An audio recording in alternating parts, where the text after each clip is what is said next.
Oh, magparada ho tayo. Pag nagparada ho tayo, lalo po dito may pay parking. Magbayad po tayo para di ho tayo naabala.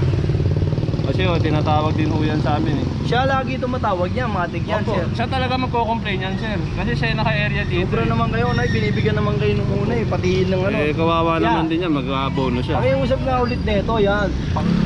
Sa opisina na, sir, sa opisina na. Hindi na ho Andito namin mismo sa pwede ipin. tanggalin yan. May papel na rin ho yun. Makipagtulungan ka, sir, sa parking attendant. Namumblema din siya Papas kasi ko lang kasi, kaya talagang titigas yun eh, no?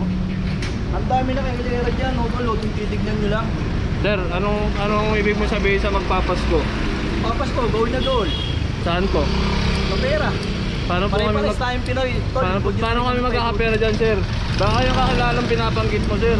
Wag kang nag-ano, sir. Wag kang nanunuro sa amin na magpapasko. Kailangan namin ng Tol, pera. tutusin ang dami